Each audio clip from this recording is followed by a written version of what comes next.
Guys, it's simple. It's simple why the Clippers won this trade.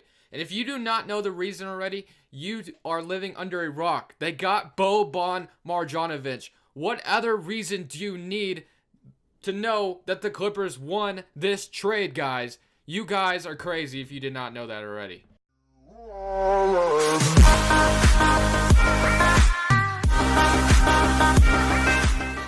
What's good, YouTube? Welcome back to a brand new video, and today we're going to be talking more in depth about the Blake Griffin trade yesterday. Blake Griffin for Tobias Harris, Avery Bradley, etc, etc. Yesterday we did kind of a reaction to it, and I just kind of reacted to the whole trade situation, but today we're going to dive a little more into it, talk about who I think won, who I think lost, and as you can tell by the title, I think one specific team won, and you might be thinking I'm crazy right now, but just watch the video, and I'll try to change your mind. Hit that subscribe button if you haven't already. I'm trying to reach 2K by the end of February. Let's jump into this one.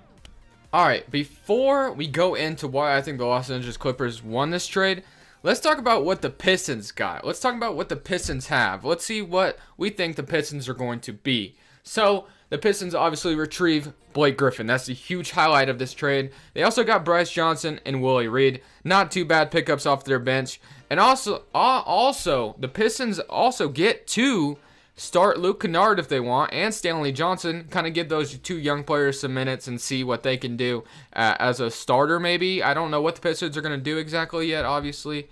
No one knows, of course. This trade just happened. Blake Griffin is out tonight for the Pistons. And also, I keep saying also, the Detroit Pistons, if you think about it, Blake Griffin and Andre Drummond, is it going to work? I think it will.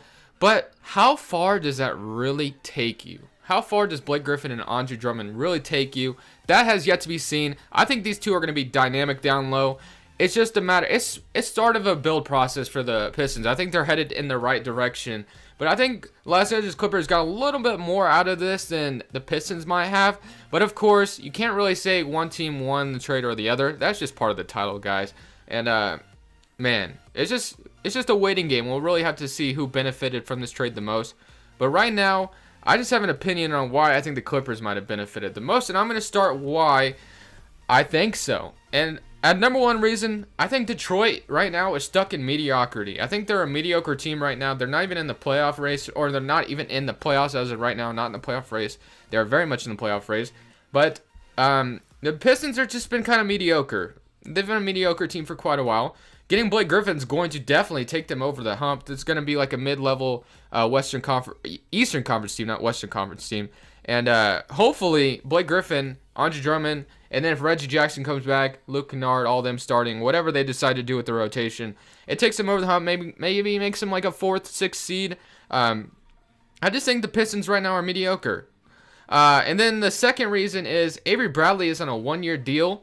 The Los Angeles Clippers can either choose to stay competitive, but I think they're starting the rebuild process. But Avery Bradley walks after this season, so you don't have to worry about his cap. And then Tobias Harris, number third reason, only making $14 million a year over this season and next.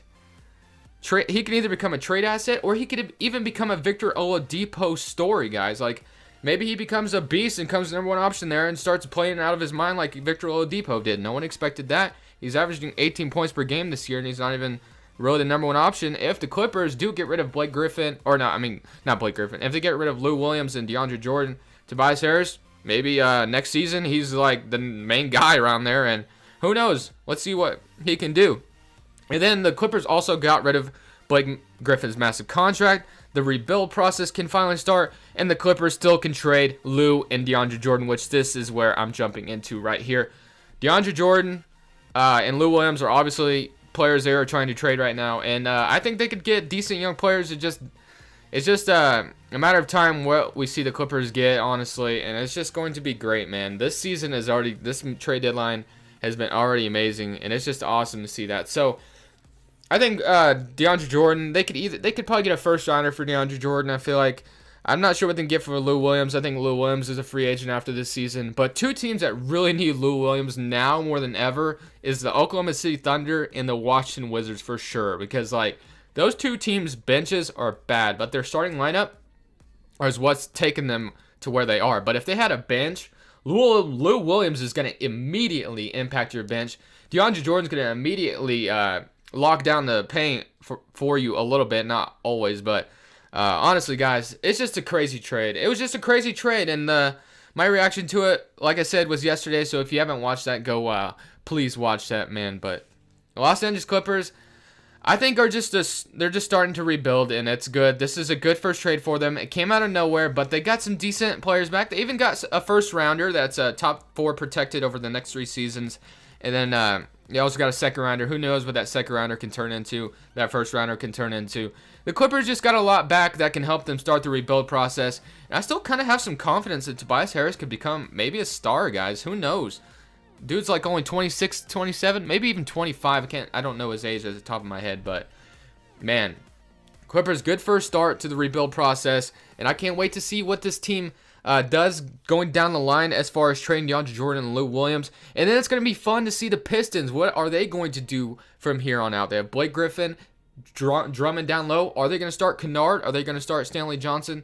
And also another concern for me is Blake Griffin's health. I hope he can stay healthy, but the Pistons do have to pay Blake Griffin $30 million over the next 4 seasons, so I think the Pistons are more than prepared to pay that, though. So just hoping it all works out for both these teams. I just think the Clippers might have gotten a little bit more back as far as the rebuild process goes, but that's also opinion based, man. So it's just whatever your opinion, whatever you feel like, whoever won the trade. But who knows? Maybe neither one of them won the trade, or maybe both teams benefited, which I think they did. That's it for me, y'all. Smash that like button if you did enjoy, and of course, hit that subscribe button if you haven't already. But this is Crushables, and I'm saying peace.